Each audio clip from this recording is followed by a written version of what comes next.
Maagang nagising si Paulo dahil maraming nagdagsang turista ngayon sa kanilang lugar. Malapit lang kasi sa dagat ang kanyang bahay at ganoon na rin ang kanyang sari-sari store. "Tao po!" Tawag ng isang lalaki. Agad na pumasok sa kanyang store si Paulo at hinalap ang customer niya. "Ano pang bibilhin niyo?" Tanong niya. "Mayroon kayong tuyo?" Tanong nito. Tumango lang si Paulo. Mabilis ang kinuha ang bayad nito. Nang matapos ay tatalikod na sana siya nang biglang may tumawag sa kanya. Magandang umaga po." Bati nito. Nang matignan ni Paulo ang customer ay bigla siyang natigilan. Maliban niyang sa puntong iyon, sobra siyang nagandahan sa babae. Kaya na makabawi siya ay nagsalita na siya. "Ano pang bibilhin?" Nauutal niyang sabi, pero hindi niya mapigilan ang tumitig sa babae. Talaga sobra siyang humanga sa kagandahan nito. At sa tingin ni Paulo, hindi lang ito isang normal na babae. Sa suot pa lamang nito ay talagang masasabi na niyang mayaman ito. "Wala pa akong bibilhin." Sosyal nitong sagot. Yun ang nagpatigil kay Paulo sa kanyang ginawa ng pag-arrange sa mga paninda.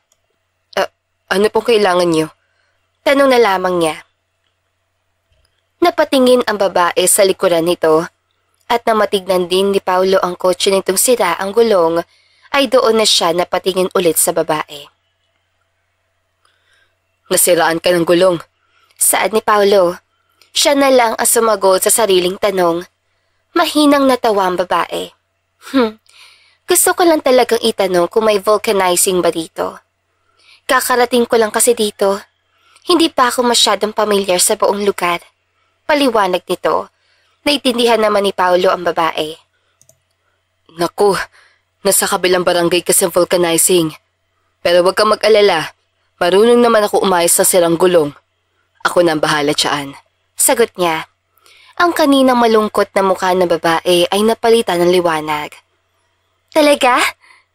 Kung maayos mo yan, babayaran kita." Saad pa nito. Tumango lang si Paulo. Mabuti lang din ay may kagamitan siya. "Ngayon mo na ba yung kailangan?" Tanong niya ulit. Kasi hindi naman niya agad maayos agad ang kotse nito. "Hindi naman. Nasa resort lang din naman ako malapit dito. Nagsistay. Sasakay na lang ako ng tricycle. Pero kung pwedeng, bukas na lang." Sagot nito. Tumango lang si Paulo. Hindi na siya nagsalita. "Mabuti na lang talaga nakita kita. Hindi ko na alam kasi kung anong gagawin ko." Kwento nitong may pag-aalala sa boses. "O siya, pabalikan ko na lang ito bukas. Maraming salamat talaga." Paalam nito. Ngumiti lang na simple si Paulo.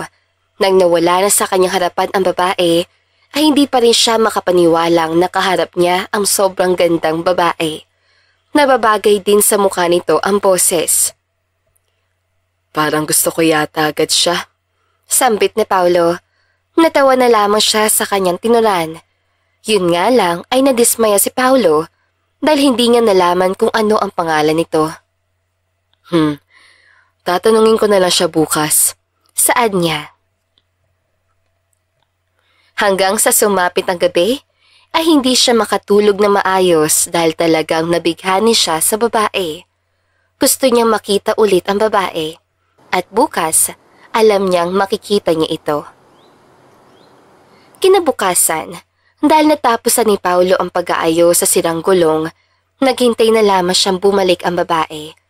Nai-excite din siya kasi talagang hindi siya magdadalawang isip na tanungin ito sa pangalan. "Kuya, sa inyo po ba yung kotse na nasa harapan?" Tanong ng isang bata na makapagbili ito ng sardinas. Agad siyang tumingin sa kotse. "Hindi yan sa akin. Hinihintay ko ang dumating ang may-ari niyan eh." Tugon naman ni Paulo. Umalis na ang bata. Siya naman ay todo ang tingin sa daan na baka nandiyan na ang may-ari ng kotse. Kaso lang, sumapit na ang hapon ay hindi pa dumating ang babae. "Pare, hindi pa ba dumating ang may-ari niyan?" Tanong ni James sa kanyang kaibigan. Nasa labas na siya dahil wala namang masyadong bumibili. Ikinuwento rin niya kay James ang lahat tungkol sa babae. Sinabi din niya talagang nabighani siya sa angkin nitong kagandahan. Hindi pa eh. Iniisip ko rin na baka naligaw yun. Sagot naman niya kapagkuhan. Ibenta na lang kaya natin ang kotse na yan. Birong tanong ni James. Agad na binatukan ni Paulo ang kaibigan. Kung ano-ano na lang talaga yung iniisip mo. Babalik din na babaeng yun. Sayang naman kung hindi, di ba? Natawa na lamang si James. Ihatid mo na lang yan sa resort. Total, hindi naman marami ang resort dito. Binatukan niya ulit ang kaibigan. Tapos, sino magbabantay na sari sa resort ko? Sayang ang mga customer. Hindi na lang sumagot si James sa kanya. Siya naman ay kinatitigan ang napakamagarang sasakyan habang iniisip pa rin ang magandang mukha ng babae. Lumipas na ang 1 linggo hindi pa nabalikan ni Jasmine ang kanyang sasakyan. Nag-aalala na rin siya na baka ibenta iyon o baka pinaglaruan ng mga tao. Bakit ba kasi ang dami kong problema dito sa kumpanya? Giit ni Jasmine sa kanyang sarili. Nasa loob siya ngayon ng kanyang opisina. Nag-aalala sa kanyang kotse at ganoon na rin na hindi alam kung bakit parati niya naiisip ang lalaking tindero. 1 linggo nang nakalipas pero hindi pa rin niya mataboy sa isip ang lalaki. Jasmine, kailangan mo mag-isip na maayos. Huwag muna ang landi. Giit niya sa sarili. Sandali pa ay biglang may kumatok sa kanyang pintuan. Come in! Hiyaw ni Jasmine. Ngunit nang masilayan niya kung sino ang pumasok, ay mas lalong lang nainis si Jasmine. Kurt, saad niya sa pangalan nito. Si Kurt ang napakakulit niyang manliligaw, pero hindi naman niya ito mahal. Hindi talaga niya kayang bigyan ng pansin ito. Free ka ba ngayon? Diretsong tanong nito. Agad na tumaas ang kanyang kilay dahil di sa naghalo-halo na ang kanyang naramdaman at naiinis siya sa mga problemang nararanasan niya, ay tumayo siya. Kurt, di ba sinabi ko na sa iyo kahapon na ayaw na kitang makita? Hindi pa ba maliwanag sa iyo yun? Hindi ko lang talaga kayang bigyan ka ng pansin. Hindi rin kita gusto. Diretsong sabi niya habang ang kanyang boses ay halatang pagkainis. Alam niya sa puntong iyon ay nakakasakit siya ng damdamin ng tao. Pero kung hindi naman niya gagawin iyon, ay baka mangungulit lang ito. Hindi ito titigil. Napayuko ng ulo si Kurt. Ganoon ba? Sorry. Tanging nasagot ito bago umalis sa kanyang opisina. Na makalabas na ito ay doon lang siya napaupo. Napatampal siya sa kanyang mukha. Hanggang sa napagpasyahan niyang umalis na lang sa kanyang opisina. Babalikan ko na lang ang kotse ko ngayon, saad ni Jasmine sa kanyang sarili. Mabilis ang mga oras sa binalikan niya ang kotse. Nang nasa tapat na siya ng bahay ng lalaki, ay wala sa harapan ng tindahan nito ang kotse niya, kaya mabilis siyang nakaramdam ng kaba. Tao po! Tawag ni Jasmine. Sandali pa ay humarap na sa kanya ang lalaki. Pumalik ka. Saad nito, pero ibang-iba ang tono ng boses ito na para bang iba rin ang ibig sabihin nito sa kanya. Kukunin ko na sana ang kotse ko. Paliwanag ni Jasmine agad. Oo nga pala, yung kotse mo nasa loob. Dito ko nilagay sa loob. Baka kasi pagkatuwaan ng mga tao at baka sirain nila. Paliwanag naman ito, kuminhawas siya ng mabuti. Mapagkakatiwalaan din pala siya. Giit ni Jasmine sa kanyang sarili. Ang totoo niyan, ito talaga ang gusto niya makita. Hindi rin kasi niya alam ang pangalan nito. Teka lang pwede ko bang mahiram ang susi ng sasakyan mo? Tanong nito. Doon lang niya naisip na kung paano nito nadala sa loob ng fence ito ang kotse niya. Ibinigay na niya agad ang susi para mabilis lang nitong mailabas ang kotse. Nang matapos din ay nagpasalamat siya dito. Maraming salamat pala Sambit niya. Paulo nga pala. Tanging sagot ni Paulo. Napangiti si Jasmine. Jasmine, sagot din niya. Sorry nga pala kung ngayon ko lang nabalikan. Masyado lang akong busy. Paliwanag niya. Sandali pa ay lumahat ang kamay ni Paolo sa kanyang harapan. Kaya mabilis sa kinuha ni Jasmine iyon. Nag-shake hands sila. Sa puntong iyon, para bang may kakaibang enerhiya ang bumalot sa kanyang katawan na nagmula sa katawan ni Paolo. Aalis ka na ba agad? Pagsasalita naman ito. Madaldal din pala siya, sabi pa niya sa sarili. Ngumiti si Jasmine. Actually, naisipan ko na magtagal dito sa lugar niyo. Total, may resort naman. At nga pala, babayaran pala kita ng 10,000. Saad nito? Nakita ni Jasmine ang panlalaki ng mata nito. Naku, wag na. Ayos sa akin ang malaman kong pangalan mo. Sambit nito. Nagulat si Jasmine sa naging sagot nito. So, hinihintay rin niyang malaman ang pangalan ko. Sa minutong iyon, hindi mapalagay si Jasmine. Naramdaman niyang kung gusto niya si Paolo, ay gusto rin siya nito. Hindi pwede. 1 linggo ko itong inabandonahan sa bahay mo. Kaya ayos ang sa akin na magbayad ako. Pilit niya. At hindi ko gusto ang maghindi ka, Paolo. Saad pa niya. Sobrang laki naman ng 10,000. Giit nito. Ngunit mabilis siyang inilabas sa kanyang bag ang isang bukos ng 10,000. Binigay niya agad ito kay Paolo. Thank you sa pag-ayos ng kotse ko. Pasasalamat niya. Malay ba ni Jasmine sa puntong iyon ay bigla na lamang niyang hinawakan ang braso ni Paolo. Napatingin din doon si Paolo. Gusto mo bang ipasyal kita dito sa lugar namin? Pagkukusan tanong ni Paolo. Isa rin yun sa kagustuhan ni Jasmine. Hindi ako magpapakipot. Saad niya sa kanya sarili. Hindi ka ba busy? Tanong naman ni Jasmine. Tumango si Paolo. Wala naman ako masyadong gagawin eh. Sagot nito. Napangiti na lamang si Jasmine sa inasal nito. Ngayon na ba tayo magsisimula? Tanong niya ulit. Tumango lang ulit si Paolo. Masaya si Jasmine dahil sa wakas, naging kaibigan niya si Paolo. Hindi na sayang ang kanyang pagbabalik at pagbakasyon dito sa lugar ni Paolo. Saan lugar tayo magsisimula? Tanong niya ulit. Ngumisi si Paolo. Sa tabing dagat. Simpleng saad nito. Alam niyang hindi yun isang simpleng lugar lang.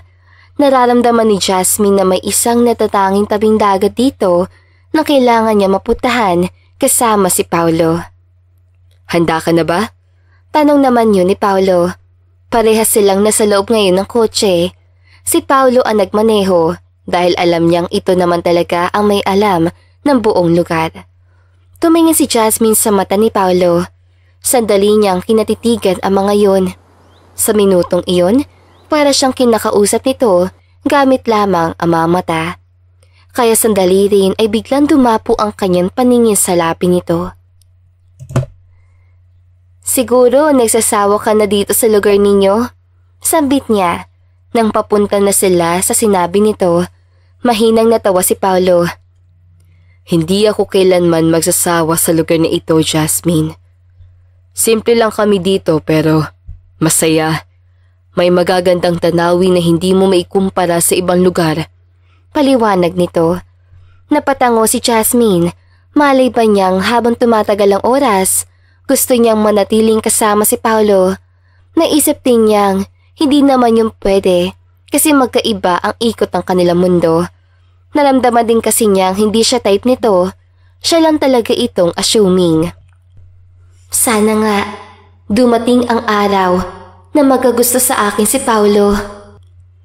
Pagdarasal niya, kahit imposible yun mangyari.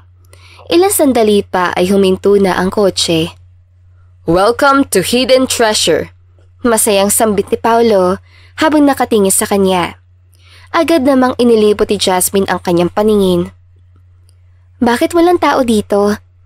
Siguro naman, dinadayo ito ng mga tao kasi sobrang ganda dito. Namamangha niyang paliwanag. Nalinig na naman niyang tumawa si Paolo. Sa totoo lang, sa tuwing maririnig niya ang tawag dito, gusto niyang hindi na lang ito huminto. This is a private place. Hindi lang sa akin, pero sinabi ng may-ari na ako daw muna ang magbantay dito. Paliwanag naman ni Paolo. Bubuksan na sana niya ang pintuan ay pinigilan siya ni Paolo. Ako na ang magbubukas. Saad nito. Mabilis itong lumabas ang kotse at pinagbuksan siya agad. Kinilig si Jasmine.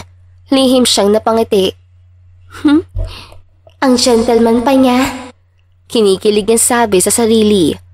Nang makalabas na siya sa kotse ay mas lalong maliwanag sa kanyang mata ang kabuuan nito. Grabe! Ang dami ko na napuntahang lugar pero kakaiba naman to. Masayang sabi niya. Tumabi si Paolo sa kanya. Naamoy niya ang pabango nitong kanina pa niya naaamoy. Ang bango naman ng lalaking to. Gusto mo bang dito na muna tayo hanggang sa gumabi o hapon? Tanong ni Paolo. Ano naman ang gagawin natin dito? Tanong ni Jasmine. Ngumisi sa kanya si Paolo. Ako ang bahala. Masayang sambit nito. Kinabukasan ay hindi pa rin makamove on si Jasmine sa kanyang naranasan kasama si Paolo. Talagang sobra siyang nagsaya. Marami silang ginawa ni Paolo. Nagkantahan sila, nag-inuman, naglaro, gumawa ng castle na made of sands at nagkwentuhan. Ang saya nila kahit dalawa lamang sila.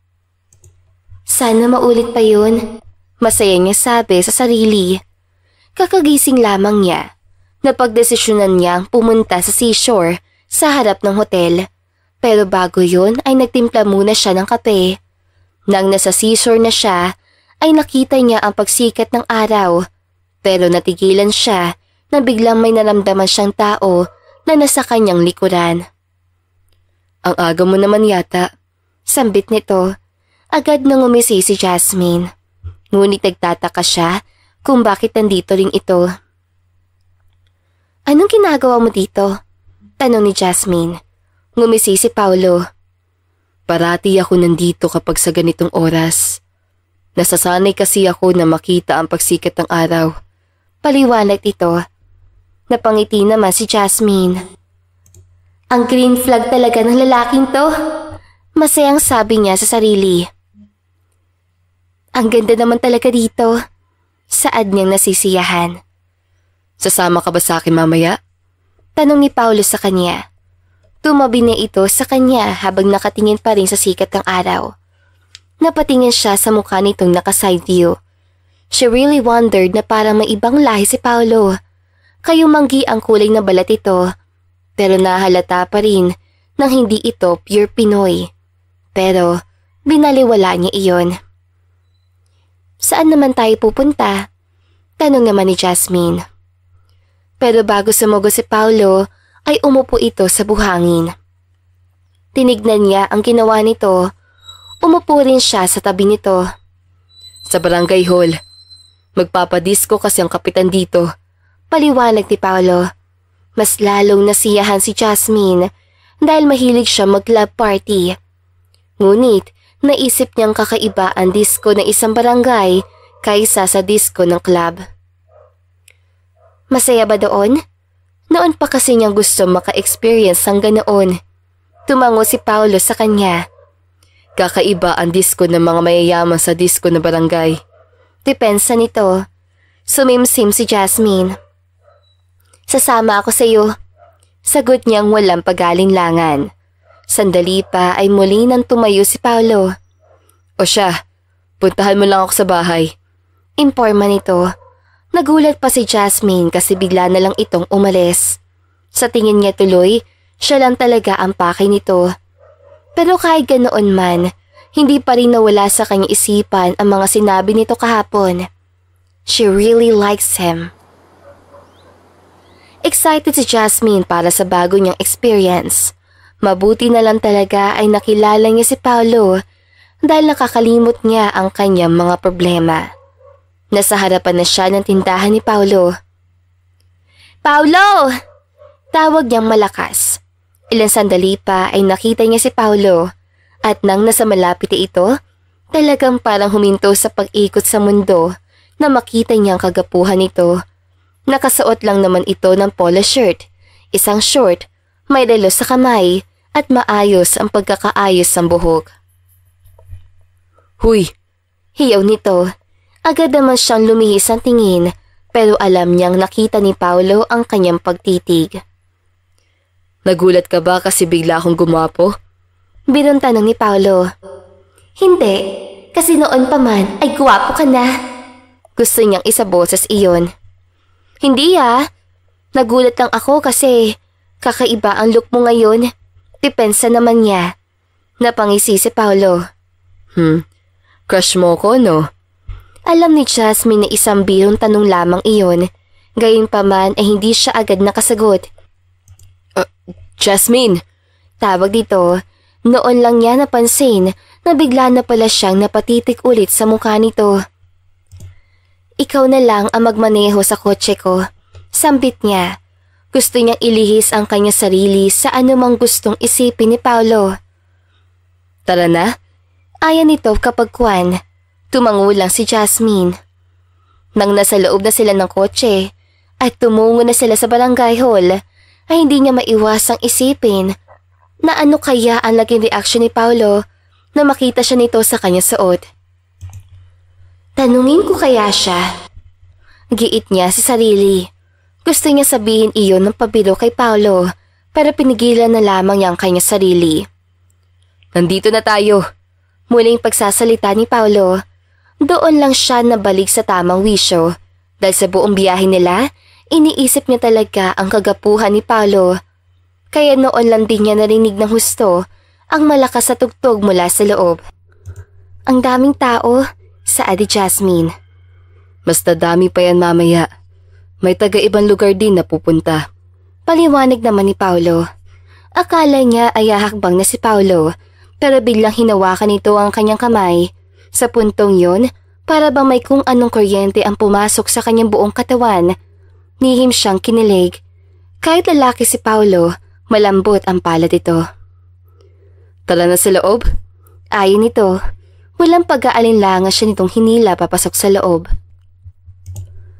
Nang nasa loob na siya, wala siyang ibang narinig kundi ang mga sigaw at malakas na tugtog. Biglang lumapit ang mukha ni Paolo sa kanya. Natigilan siya. Akala kasi niya ay hahalikan siya nito pero may malakas itong ibinulong sa kanya. Magsasayaw tayo sa gitna. Sigaw nito. Hindi siya sana sasayaw pero wala na siyang nagawa kasi hinila na siya nito papalapit sa gitna. At nang nasa gitna sila ay todo ang sayaw ni Paolo. Hindi na rin niya napigilan ang kanyang sarili. Ang galing mo palang sumayaw! Sigaw ni Paolo na makalapit ulit ang bibig nito sa kanyang tenga. Napangiti na lamang si Jasmine, ngunit sandali pa ay biglang nag-iba ang tugtog. Sweet song. Saad ni Paolo. Tumugtog ang ikaw at ako. Malay ba niya, gusto niyang umalis sa gitna pero naghintay siyang hawakan ni Paolo ang kanyang bewang. Magsayaw tayo.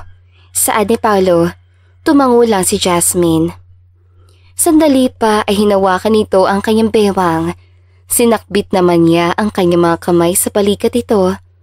Sa puntong yun habang nakatitig ang kanyang mga mata sa mata ni Paolo, ay para bang silang dalawa lamang ang nandoon. Hindi ka ba napapagod sumayaw? Tanong ni Paolo sa kanya. Ngumisi lang si Jasmine bilang sagot. Ang totoo niyan, ayaw niyang huminto silang dalawa. Ilang minuto pa ang lumipas ay biglang umiba ang kanta. Sabihin mo lang kung gusto mo na umupo doon. Muling sampit ni Paolo. Tumango si Jasmine pero sandali pa ay biglang lumapit ang mukha ni Paolo sa kanyang mukha.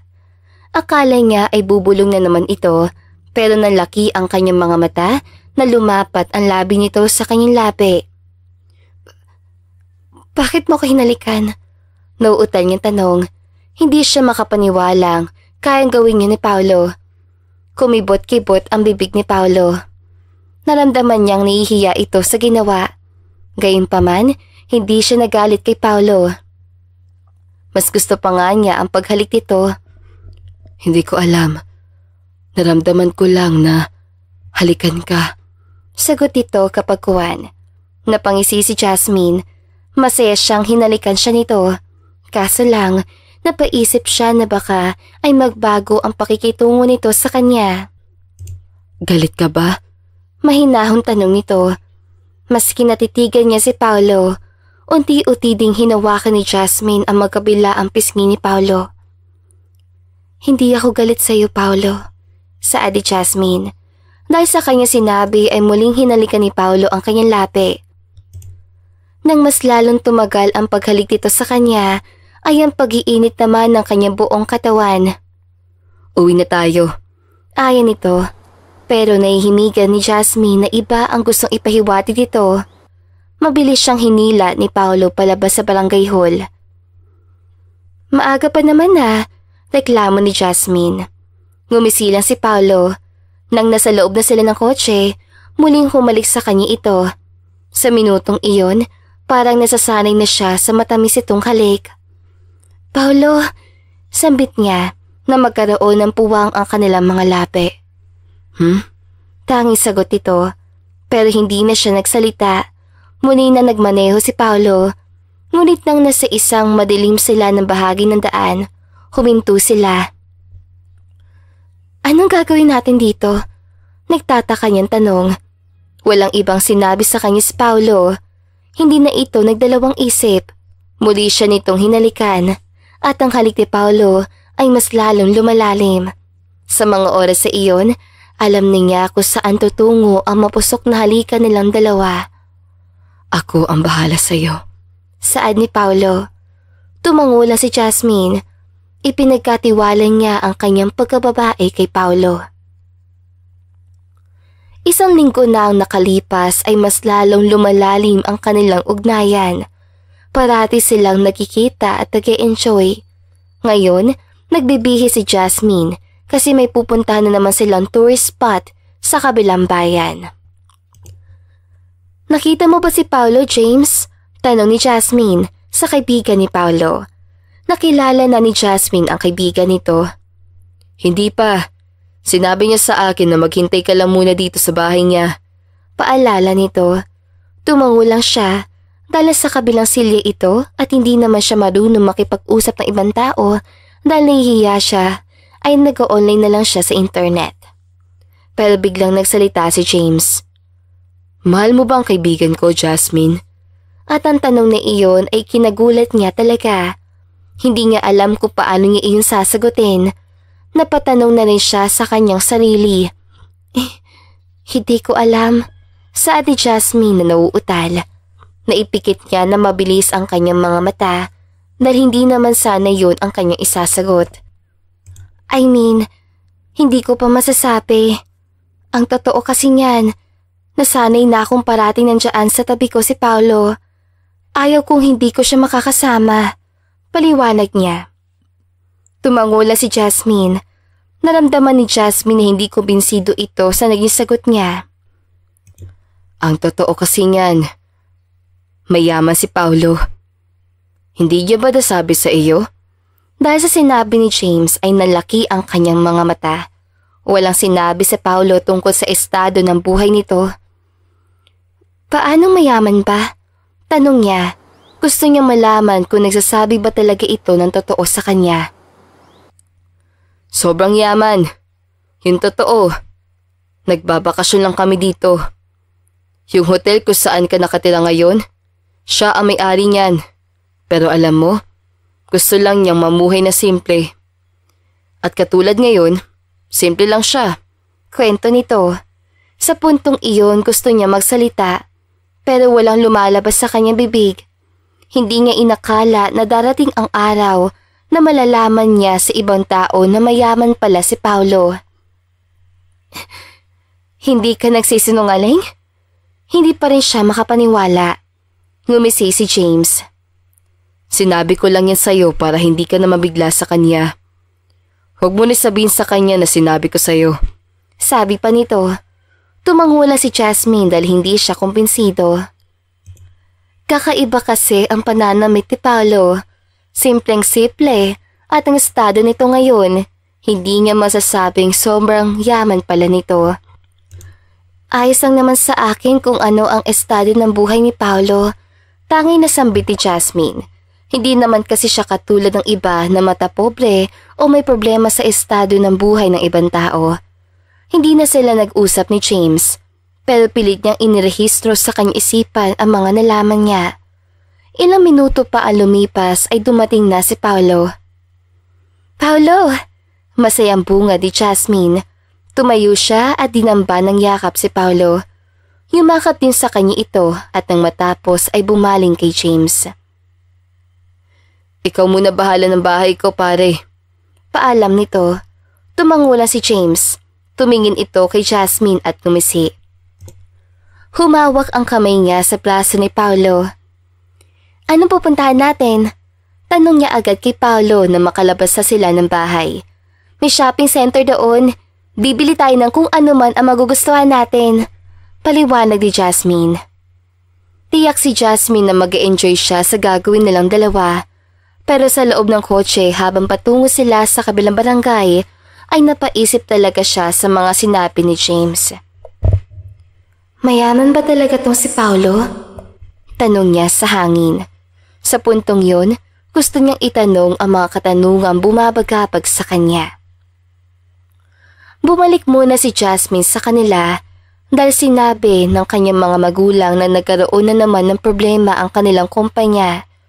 Nagpaalam naman siya kay Paolo ng mabuti at ngayon kaharap niya ang mga magulang. Hindi ko pa alam kung paano nangyari na bigla na lang nawala ang ilang revenue natin, saadi Jasmine. Dahil sa kanya sinabi ay nalukot ang mukha ng kanyang papa. Anak! Sobrang laki nang nawala. It's 7 billion. Hindi basta-basta ang pera na yun. Paliwanag pa nito. Doon nalaman niya na ganoon ang perang nawala sa revenue nila. Hindi niya alam kung ano talaga ang magiging solusyon niya. Hindi naman ninakaw ng mga empleyado niya. May mali ako sa inventory ko. Totoong sabi niya. Napatitig na lamang sa kanya ang mga magulang. Babawi ako. Sorry, naging pabaya ako. Akala ko magiging maayos ang lahat. Ang isa ko pang problema, kapag nilagyan ko ng pera galing sa revenue ang marketing strategies ng kumpanya, paliwanag niya ulit. Narinig niya ang pagbuntong hininga ng kanyang mama.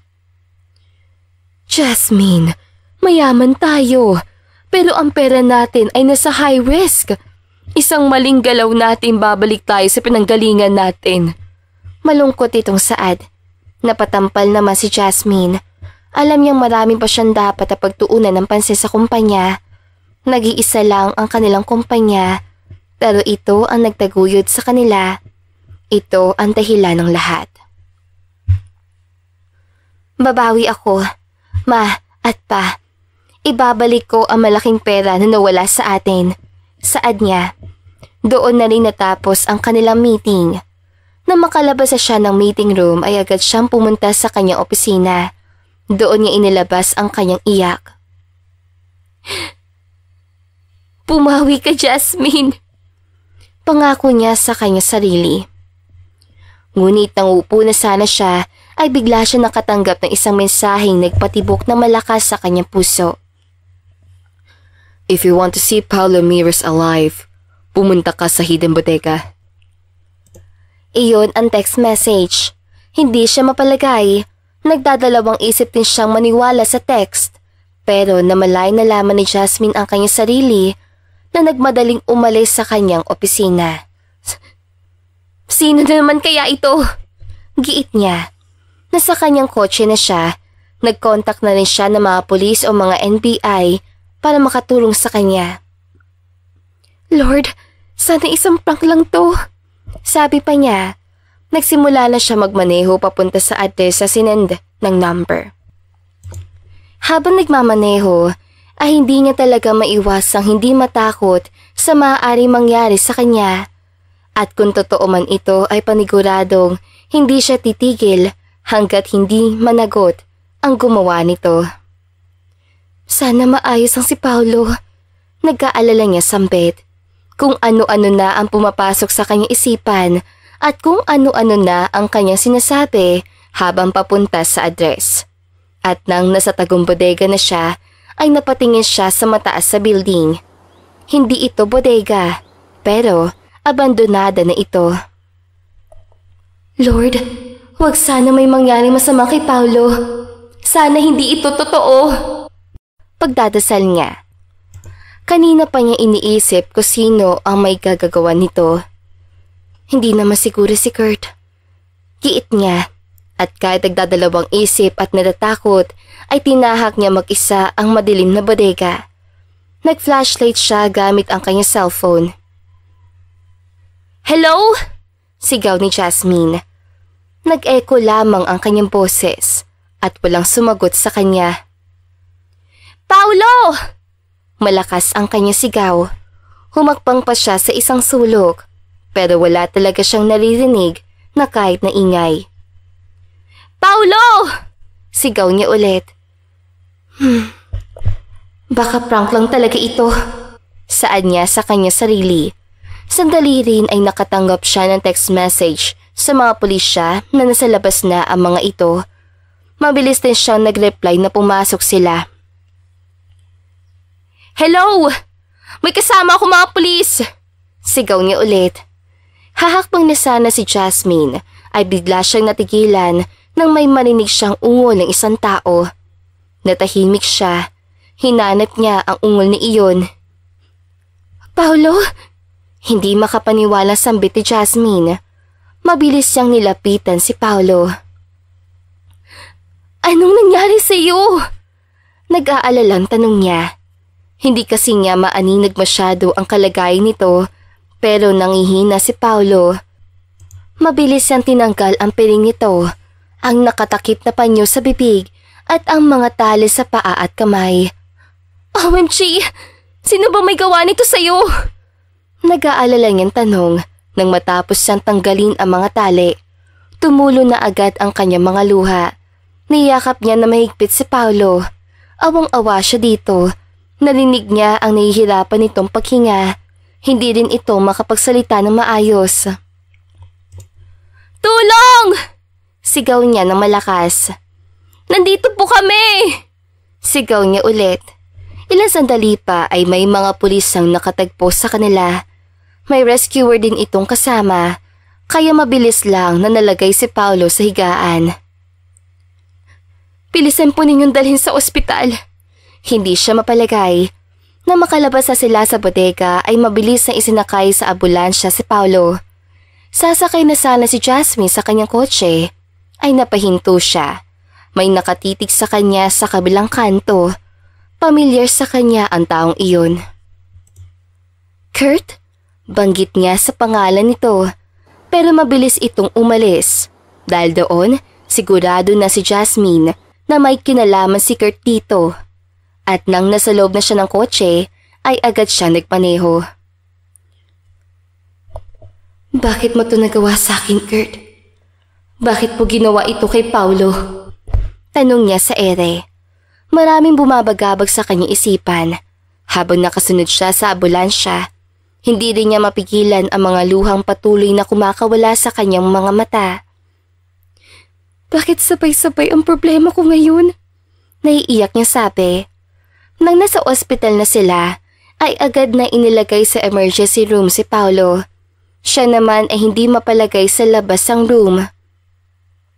Lord, huwag po ninyong pabayaan si Paulo. Pagdarasal ni Jasmine. Nakatayo siya. Pabalik-balik ang kanyang mga hakbang. Parati din niyang pinupunasan ang mga luha. Maraming bumabagabag sa kanyang isipan. Sana maayos ang si Paulo, sambit pa ni Jasmine. Isang oras na ang lumipas, pero hindi pa lumalabas ang doktor. Alam niyang malubha ang natamong bugbog sa mukha ni Paulo. Maraming sugat ang katawan nito. Imposible ring hindi ito nabalian ng buto. Kayanin mo, Paulo. Lumaban ka. Sabi niyang patuloy pa rin sa pagtulo ang kanyang mga luha.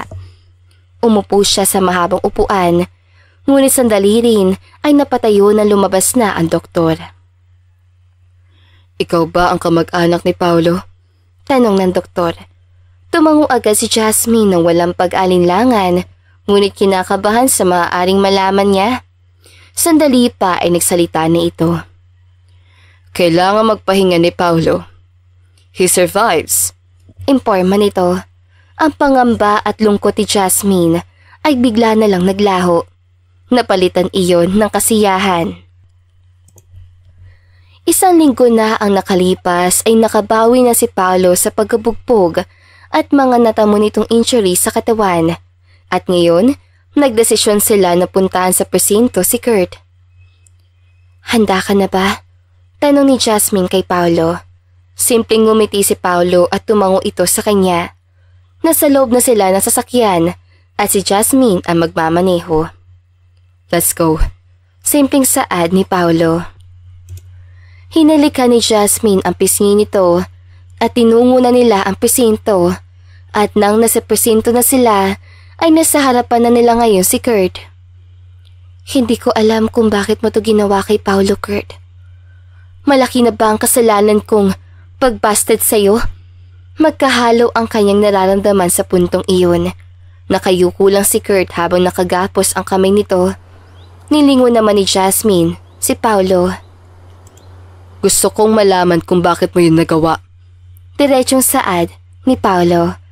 Ngunit tahimik lang talaga si Kurt.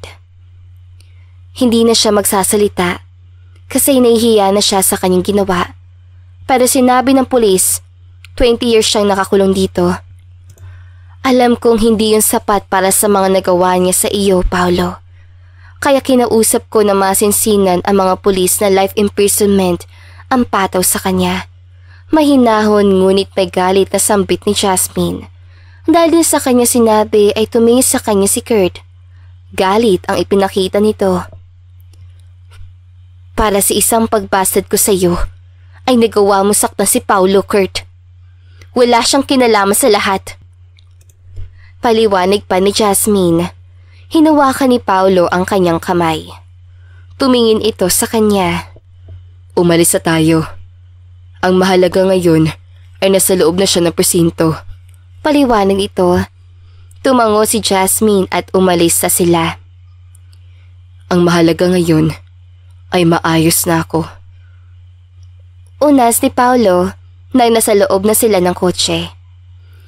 Hindi ko talaga lubos maisip na magagawa ni Kurt iyon. Akala ko sobrang bait niya. Hindi pala. Tugon ni Jasmine. Hinawakan ni Paulo ang kanyang kamay. Hinalikan siya nito. Lumipas pa ang 3 araw ay bumalik sa dating masaya lang silang dalawa. Nagkaroon na rin ng magandang ikot ang kanyang kumpanya. Nasa hotel ngayon si Jasmine. Nagkakape siya. Ngunit nang tumunog ang kanyang cellphone ay agad niyang binasa ang mensahe nito. Jasmine, alam namin na may lalaki kang parating binabalikan dyan. Pag-usapan natin yan ngayon. Bumalik ka dito.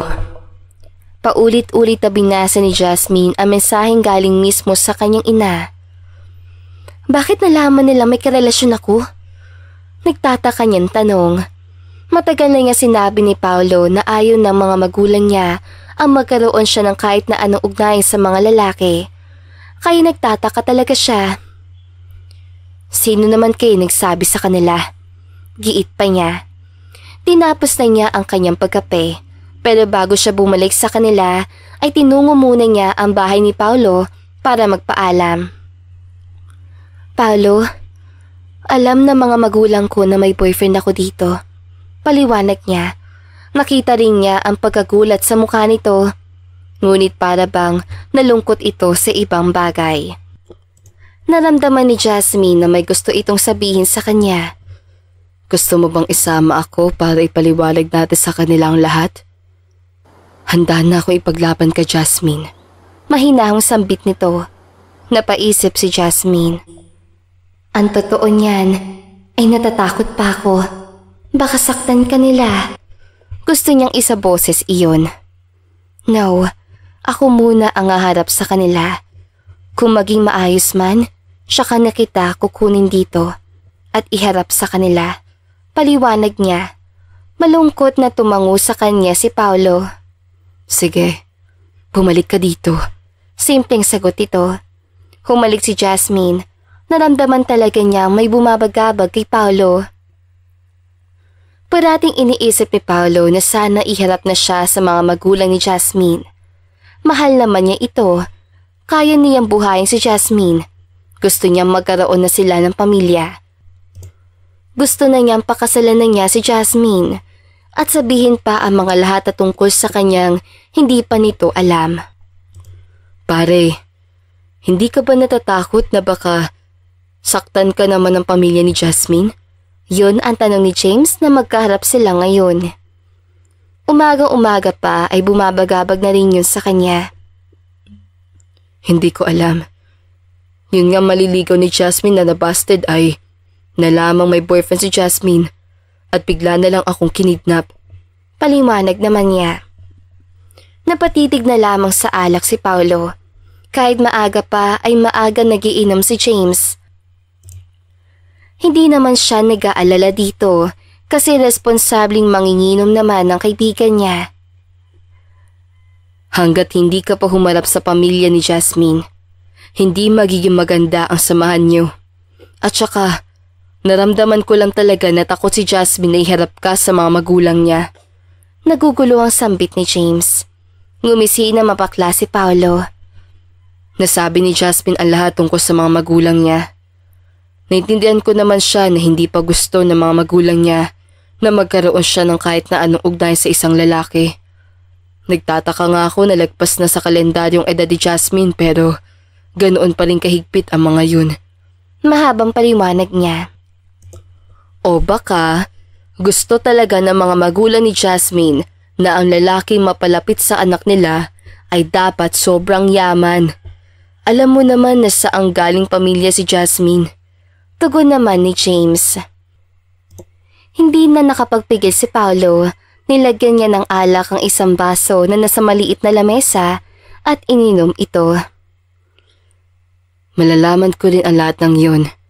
Pero kahit ano man ang rason ng mga magulang ni Jasmine, kaya ko silang harapin. Kaya ko, James. Prosigidong sabi niya. Ngumisi si James. Ipapakita mo na ba ang tunay mong yaman, pare? Birong tanong ni James. Mahinang tumawa si Paolo. Kung hinahamon nila ako. Saad niya. Namalay na lamang ni Paolo na nalasing siya dahil sobrang sila sa pag-iinom at na may biglang humintong sasakyan sa harapan ng kanyang tindahan ay agad siyang tumayo na baka agad na bumalik si Jasmine. Pero natigilan si Paolo, may 4 na lalaki ang lumabas ng sasakyan dahil lasing siya at walang laban. Namalay na lamang niya ang kanyang sarili na nalagyan ng sako sa ulo. Hindi alam kung ano ba dapat ang maramdaman ni Jasmine na makaharap ang mga magulang. Jasmine? Sambit ng kanyang papa. Ang tunog ng boses ito ay parang isang pagbabanta. Pero kanina pa niya iniisip na maging totoo sa lahat. Ayaw niya magtago. Ayaw niya magsinungaling. Ipaglalaban kita, Paolo. Saad niya sa kanyang sarili. May boyfriend na ako. Ma, pa. Matanda na ako para tahaking ko ang gusto ng buhay ko. Ayaw kong tumanda na walang kasama. Sana maintindihan niyo ako. Si Paolo, isang tindero na sari-sari store. Masipag siyang tao at pinasaya niya ako. Paliwanag niya kaagad. Walang naging reaksyon agad ang mga magulang niya kaya umupo na siya. Masaya ako sa pinili kong tao. Masaya ako sa piling ni Paolo. Sorry kung hindi ko man lang agad sinabi sa inyo. Nalaman niyo pa sa ibang tao. Sana maintindihan ninyo na kailangan ko rin maging masaya. Ayaw kong malunod sa business at ibang problema. Paliwanag pa niya. Ngumisi ang papa ni Jasmine na naging dahilan para kumunot ang kanyang noo. Hindi ka naman talaga namin pinipigilan, anak. Ang gusto lang namin mangyari ay humanap ka ng lalaki magpapasaya sa iyo ng lubusan. At sa tingin namin, nahanap mo na yun. Kitang-kita namin yan sa mga mata mo, anak. Naintindihan ka naman talaga namin. Paliwanag ng kanyang papa. Sa puntong yon napaluha si Jasmine. Buong akala niya ay ibang-iba ang pagkakilala niya sa mga ito. Hindi kasi ganoon na pag-iisip niya tungkol sa kung ano ang gusto ng mga ito. Jasmine, I am sorry kung pinafeel namin sa iyo na dapat kang pumili ng lalaki na ngayon sa aming gusto. Pero hindi ka noon. We want you to choose what your heart desire. We've been there. Kaya ngayon, iharap mo sa amin si Paulo. Kakausapin namin siya. Kakausapin namin kayong dalawa. Paliwanag naman ng kanya mama. Nagpunas sa mga luha si Jasmine. Hindi niya lubos maisip na ganito pala ang gustong iparating ng kanyang mga magulang. Nasa kanya pala ang problema. She misjudged them. Hindi ko na alam kung ano pa ang sasabihin ko. Noong una, akala ko matapobre kayo. Akala ko hindi niya gusto ang mga desisyon ko sa buhay. Wala akong ibang masabi. Paliwanag ni Jasmine. Tumayo ang kanyang ina at lumapit sa kanya. Yumakap ito sa kanya na mahigpit dahil umiiyak na siya. Kami ang may kasalanan, anak. Nasa amin ang mali. Hindi namin na iparamdam sa iyo ng tama. Pero ngayon, you know now that you can have yours. You can do whatever you wanted. Muling sabi nito. Humalik pa ito sa kanyang noo. Sandali pa ay yumakap na rin sa kanya ang tatay niya. Nagyakapan silang tatlo. Puntahan mo ngayon si Paulo. Sabihin mo sa kanya, tanggap namin kung sino man siya. Basta nagmamahalan kayong dalawa. Saad ng kanyang tatay. Pagkatapos ay mabilis silang natapos. Umalis na rin siya agad para puntahan ng kanyang mahal. Ngunit hindi pa man siya makalabas ng bahay ng kanyang mga magulang, ay nakatanggap siya ng isang mensaheng nagpatigil sa kanya. Jasmine, si James to. Nakidnap na naman si Paulo. Wala kaming alam kung nasaan siya dinala. 4 na lalaki ang kumuha sa kanya at wala siyang nagawa kasi pares kaming lasing. Naghahanap na kami ngayon kasama ang mga pulis. Bumalik ka dito. Parang nabingi si Jasmine sa kanyang natanggap na mensahe. Malakas na kumabog ang kanyang puso. Sobra na siyang kinakabahan.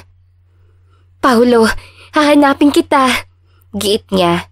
Bumalik siya sa loob ng bahay para ipaalam sa kanyang mga magulang ang nangyari. Tutulungan ka namin, anak. Imporma ng kanyang ina habang nakatawag na ito sa mga koneksyon nito. Hindi ko na alam kung anong gagawin ko. Parati na lang may kumintap sa kanya. May pangamba pa rin sa kanyang katawan. Nakatawag na kami, ngunit hindi namin may pangako na makita namin agad si Paulo. Malaki ang lugar na probinsya natin. Paliwanag ng kanyang tatay. Hindi talaga mapalagay si Jasmine.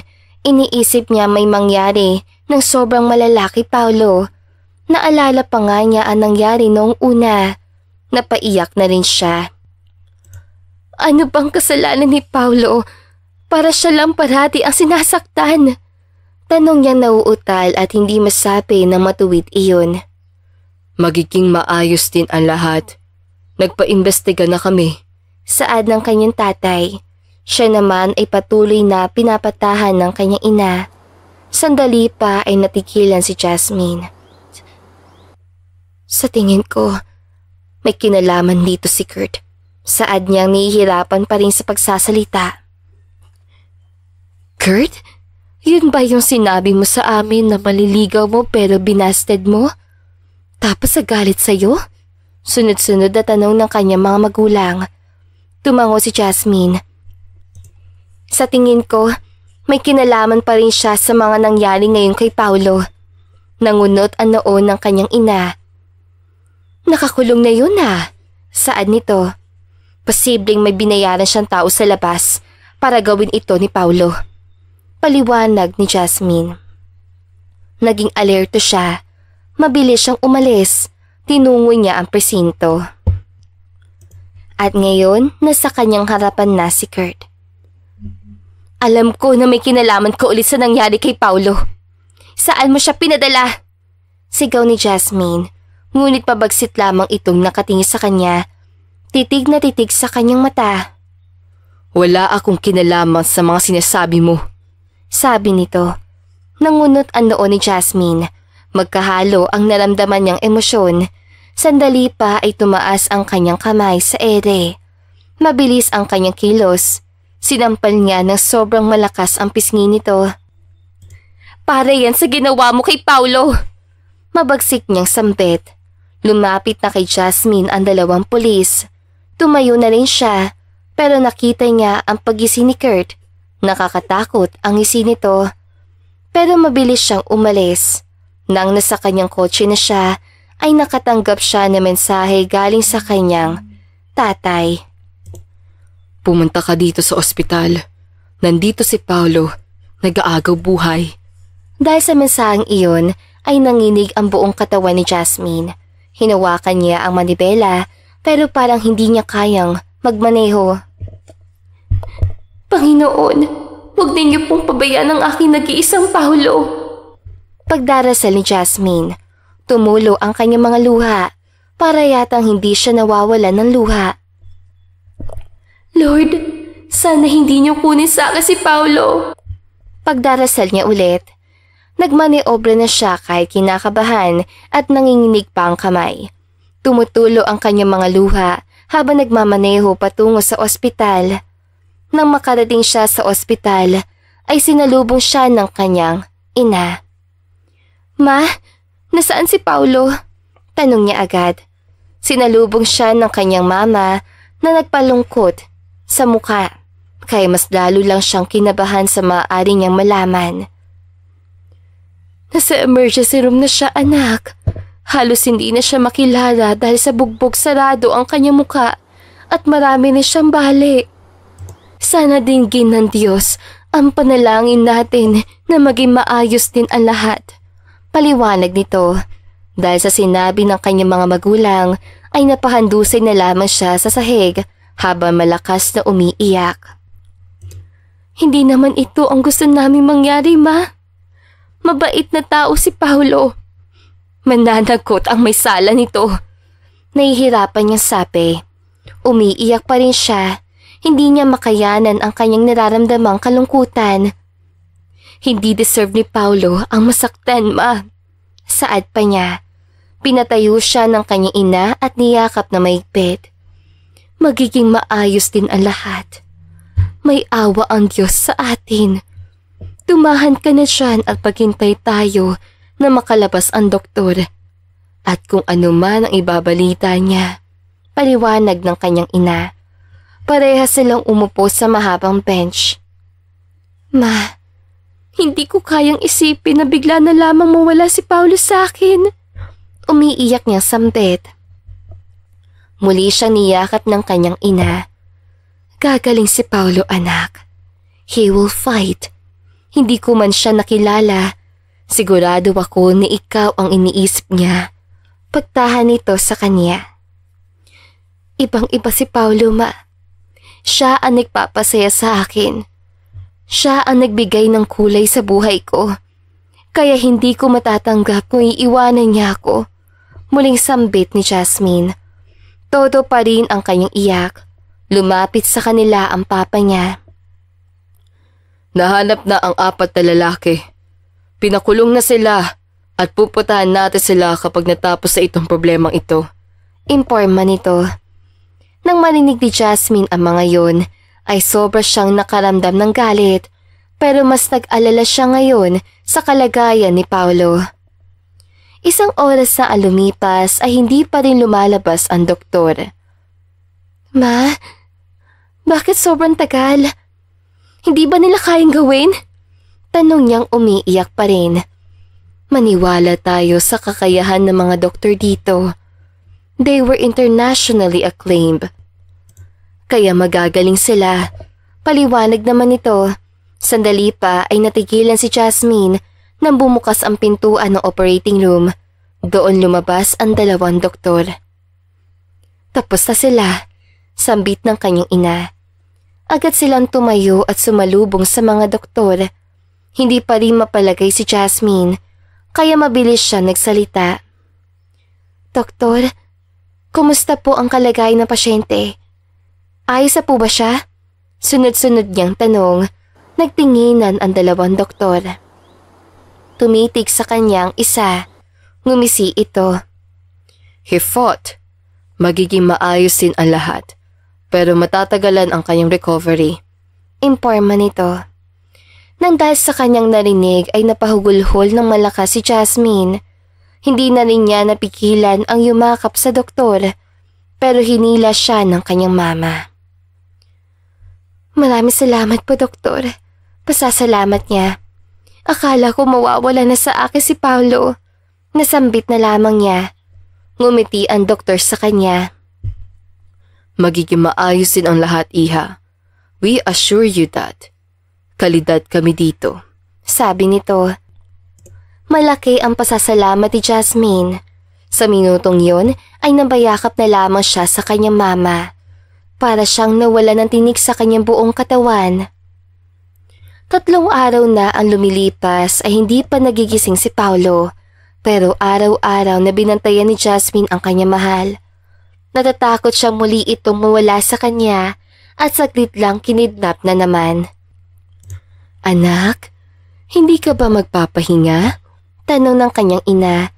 Bumisita ito para ipaalam din sa kanya na pananagutan na may sala ang ginawa ng mga ito kay Paulo at napatunayan talaga na si Kurt ang dahilan, kaya bilang parusa ni Kurt, buong buhay nito ay hindi ito makakatanggap ng bisita. Ayos po ako dito. Gusto ko pong ako ang unang makikita ni Paulo kapag magigising na siya. Tugon naman niya, ngumiti ang kanyang ina. Mahal na mahal mo nga ang lalaking yan. O siya, huwag mong masyadong paguri na sarili mo. Tugon nito. Umalis na rin ang kanyang mga magulang. Naiwan siya sa loob ng silid. Bawat araw, talagang nagbabasakali siyang gigising na si Paulo. Tinignan niya ang mukha ni Paulo. Ang gwapo mo pa rin kahit marami ka sugat. Bido niya. Araw-araw niyang kinatitigan ito at hindi siya nagsasawa. Siguro, pagod na pagod ka pa. Banggit pa niya. Hinawakan ni Jasmine ang kamay nito. Araw-araw niyang kinakausap si Paulo. Kapag nagising ka at kumaling ka na, dadalhin talaga kita sa Paris. Saad pa niya. Sandali pa ay tumayo siya at hinalikan ang pisngi nito. Miss na kita, Paulo. Pulong ni Jasmine. Tumalikod na si Jasmine para asikasuhin naman niya ang kanyang sarili. Nagugutom na rin kasi siya dahil kaninang umaga, hindi niya alam kung bakit nagsusuka siya. Biglang natigilan si Jasmine sa pagbalat ng saging. Mabilis ang kanyang mga kilos. Nilingon niya agad si Paulo at sandaling nakita niya itong nakadilat ang mata at sobrang saya niya. Gising ka na! Masayang sambit ni Jasmine. Nilapitan niya agad ito. Paulo, kumusta na? May masakit pa ba sa'yo? Sunod-sunod niyang tanong. Ngumisi ito. Naging dahilan yun para tumulo ang kanyang mga luha. Salamat sa Diyos at gising ka na. Masayang sambit niya ulit. Hindi na niya napigilan ang sarili. Hinalikan na niya ang labi ni Paulo. Ilang sandali pa ay naramdaman niyang humaplos sa kanyang braso ang palad ni Paulo. Naririnig ko ang mga sinabi mo. Nahihirapang saad nito. Ngumiti si Jasmine. Talaga? Hindi kasi ako makapaghintay na makising ka. Miss na rin kita. At saka marami akong ikukwento sa'yo. Saad niya. Muli silang naghalikan. Kinagabihan ay nakakausap na niya na maayos si Paulo. Nalaman na nila mama at papa. Nagising ka na. Kaya pupunta sila ngayon. Imporma ni Jasmine na punong-puno ng saya. Nasa tabi siya ni Paulo. Hindi niya kayang bitiwan ang kamay nito. Hindi ba sila galit sa akin? Hindi ba sila tutos sa pagmamahalan nating dalawa? Sunod-sunod na tanong nito. Tumango si Jasmine. Hinawakan niya ang dahan-dahan ang magkabila ang pisngi nito. Alam na nila ang lahat tungkol sa atin. Hindi sila tutol. Ako itong nagkamali na akala ko hindi nila ako naiintindihan sa mga desisyon ko. Pero maayos namin na pag-usapan ng lahat. Kaya nga lang, kailangan mong humarap sa kanila kasi makikipag-usap sila sa'yo. Mahabang paliwanag ni Jasmine. Tumangula si Paolo. Sandali pa ay ito naman ang nagsalita. Jas, may kailangan kang malaman tungkol sa akin. Panimula ni Paolo. Sa puntong yon, bumitiw ang kanyang kamay sa pisngi nito. Makikinig siya sa anumang sasabihin nito at tatanggapin niya ng buong buo kung ano man yun. Ano naman yun? Tanong niya, kahit nararamdaman ni Jasmine na tungkol yun sa tunay na estado ng buhay nito. Pangako mo muna sa akin na hindi ka magagalit o iiwan ako. Saad nito? Ngumisi si Jasmine. Hinalikan niya ng mabilis ang labi nito. Hindi ako magagalit. Pangako. Saad niyang may panigurado. Tumikim muna si Paolo. Hindi ko kayang itago sa'yo na hindi ako ang taong nakasanayan mo nakilala. Gusto ko lang kasi na simple lang akong mamuhay. Paliwanag nito. Natuwa na mahina si Jasmine. So mayaman ka. May maraming business. Sunod-sunod na tanong ni Jasmine. Tumango si Paolo na parang nahihiyang umamin. Hindi sa nagmamayabang. Patuloy pa nito. Ayos lang naman sa akin na hindi mo yun nasabi. Choice mo yun, Pao. Pero maganda na rin na sinabi mo sa akin ngayon. Tugon naman ni Jasmine. Ayos lang ba talaga sa'yo na yung taong mahal mo ay mas pipiliing mamuhay ng payak? Tanong ni Pao kapag kuwan. Ayos lang sa akin. Hindi naman ako maarte na tao. At ang ganda lang isipin na payak tayong namumuhay. Pero marami pala tayong pera. Masayang sambit ni Jasmine. Pero alam mo, kinakabahan na ako sa maaaring sabihin ng mga magulang mo ngayon sa akin. Saad ni Paolo. Natawa na lamang si Jasmine. Hindi sila katulad ng iniisip mo. Basta ang gusto nila ay maging honest ka lang. Kasi kung hindi, baka hindi ka na masikatan ng araw. Birong tugon ni Jasmine. Nagtawanan silang dalawa. Sana hindi na ito mangyari ulit. Biglang saad ni Jasmine. Si Kurt lang ay may galit sa iyo, Jas. Pero alam ko na nasa tamang lugar na iyon. Tugon ni Paolo. Tinulungan ako ni na mama at papa para hindi na ulit manggulo si Kurt. Paliwanag niya. Kusang humaplos ang buhok ni Paolo sa kanyang buhok. Nagtitigan silang dalawa. Sa isip ni Jasmine, na-miss na niya ang init ng katawan nito. Muli silang naghalikan, pero na magkaroon ng puwang ang kanilang mga labi, ay nagsalita si Paolo. Jas, sambit nito sa kanyang pangalan habang mahigpit na hinawakan nito ang kanyang dalawang kamay. Naghintay lang siya sa susunod itong sasabihin.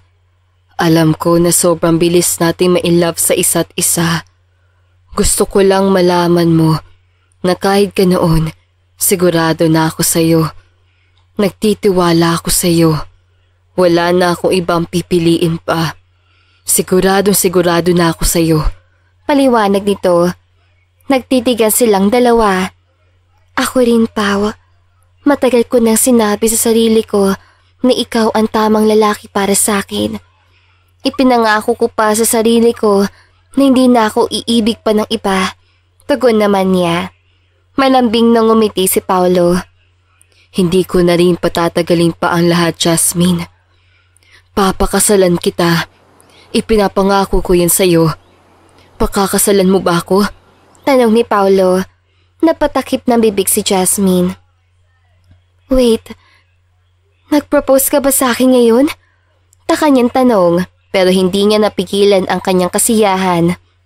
Oo, pero mauhuli muna ang singsing kasi hindi pa ako magaling. Sagot nito. Hindi ko na kailangan ng singsing agad.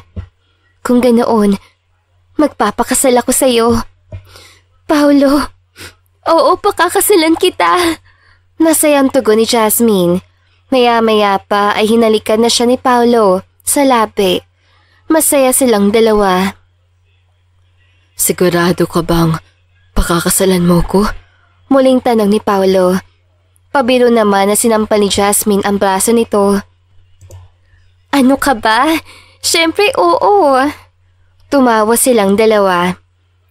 Hindi na muna kita lalagyan ng singsing, pero ipapangako ko sa iyo na ikaw ang babaeng makakasuot ng pinakamahal na singsing sa buong mundo. Pangako ni Paolo. Tapos, ibebenta ko ang singsing. Birong tugon ni Jasmine. Nagtawanan silang dalawa dahil sa kanyang biro. Sa puntong yun, naghalika silang dalawa. Ang halika na puno ng pag-ibig. Ang halika na para bang mauubusan sila ng hangin. Mahal na mahal kita, Paolo, saad ni Jasmine. Hindi nagsalita si Paolo dahil busy ito sa pagbigay sa kanya ng kaligayahan gamit lamang ang mga daliri nito. Siya naman nilalasap ang pag-ibig na ibinigay ni Paolo sa kanya. 3 buwan na ang lumipas ay sobrang saya ngayon ni Paolo. Nagkaroon man siya ng problema ay bumawi naman sa kanya ang kagandahan ng buhay. Honey, tapos ka na ba magbihis? Sigaw niya mula sa salas. Hinintay na lamang niya si Jasmine na makalabas ng kwarto. Pupunta sila ngayon sa tabing dagat. May gagawin kasi siyang sorpresa para dito. Teka lang, malapit na ako. Tugon naman nito. Naghintay pa siya na kaunti.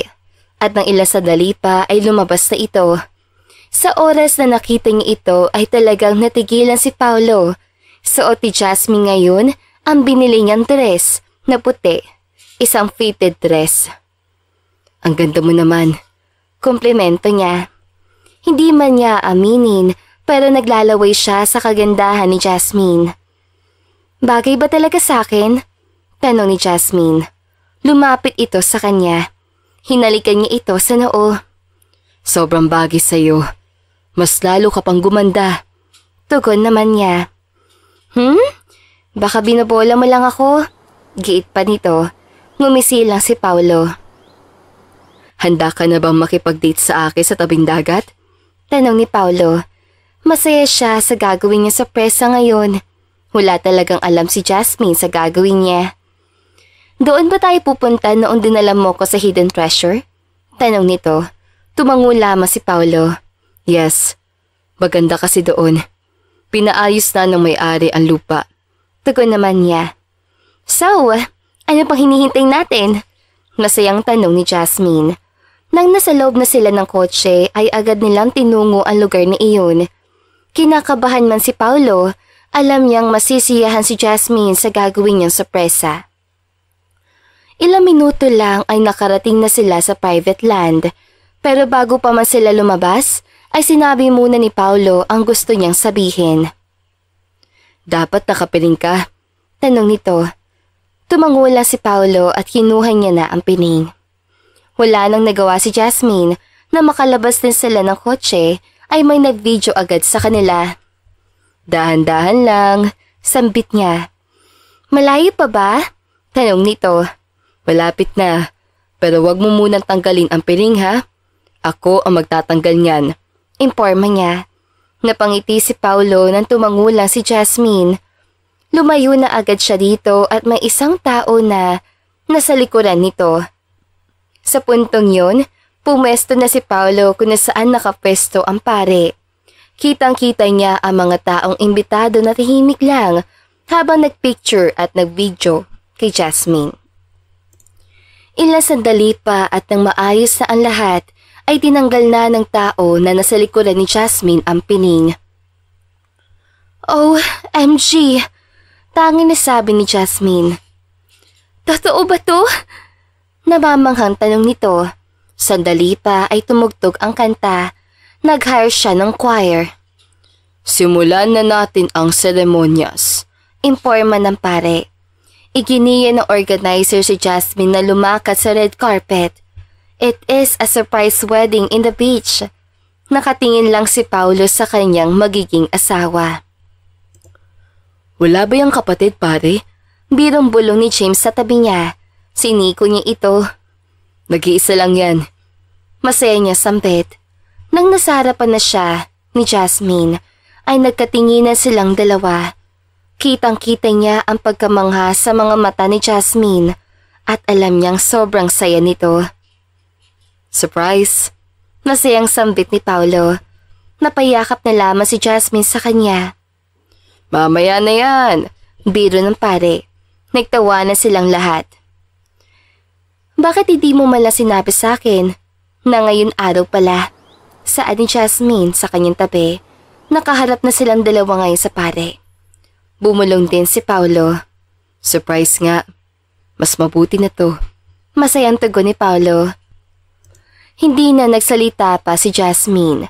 Alam ni Paolo na wala itong masabi na iba, kaya nakinig na sila sa mga sermon ng pare hanggang sa sumapit ang oras nang magbigay na sila ng vow sa isa't isa. Magkaharap silang dalawa ngayon.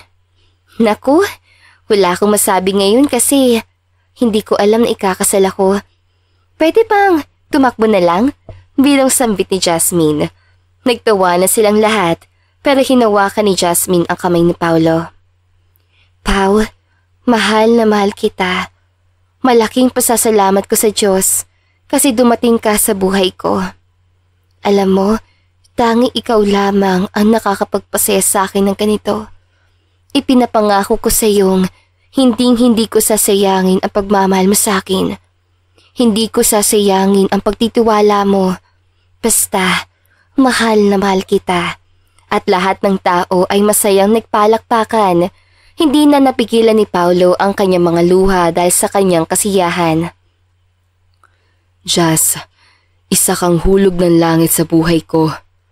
Akala ko tatanda kung walang kasama. Mabuti na lang talaga ay nasiraan ka ng kotse sa harap ng tindahan ko.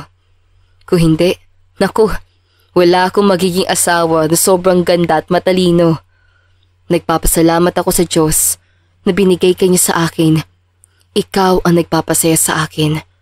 Mamahalin kita habang buhay.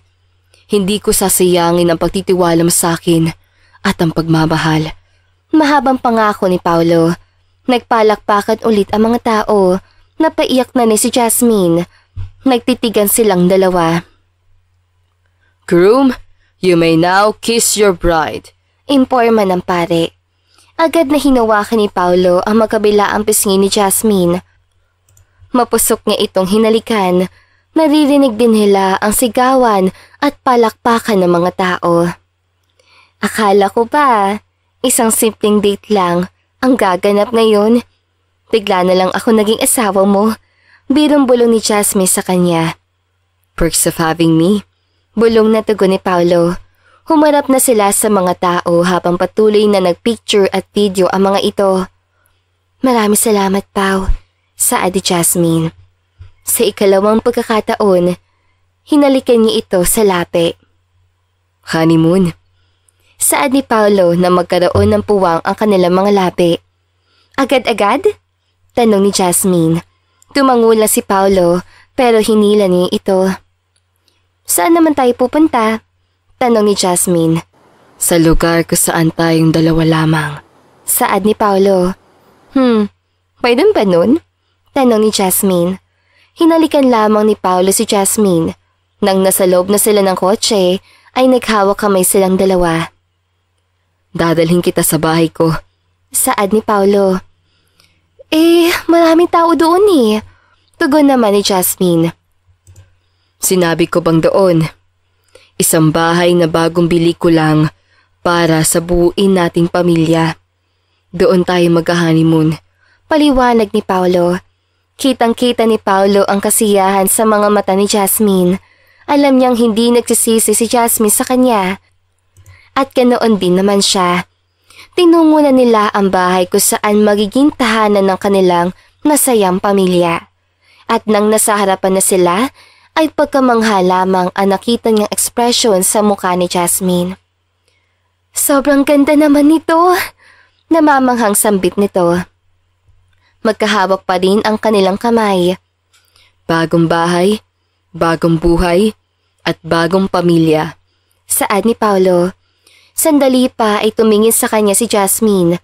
Kakaiba ang tingin nito sa kanya, kaya bigla siyang natahimik. Pao, may sasabihin ako sa'yo. Mahina ang saad nito. May sorpresa ka ni sa akin? Tanong nito. Tumango lang si Jasmine. Ano naman yun? Nagtataka niyang tanong. Sandali pa ay malapat ang ngiting ipinukaw ni Jasmine sa kanya. Humalik muna ito sa kanya at pagkatapos ay nagsalita na. Buntis ako. Imporma nito. Dahil sa sinabi nito ay nalaki ang mga mata ni Paolo. Hindi siya makapaniwala. Talaga? Magiging ama na ako? Masaya niyang tanong. Masaya si Paolo at ganoon na rin ang kanyang asawa. Magiging pamilya tayong masaya. Saad ni Paolo. Isa yung pangako. Wala na siyang ibang sinabi. Hinalikan niya si Jasmine. Sa minutong yun, isa lang ang pinapaniwalaan ni Paolo. Iyon ay ang tunay na maganda ang ibibigay ng Diyos sa iyo kung mabuti rin ang hangarin mo. At dito na nga pa nagtatapos ang magandang istoryang ito. Don't forget to like, share, and subscribe. Hanggang sa muli, paalam!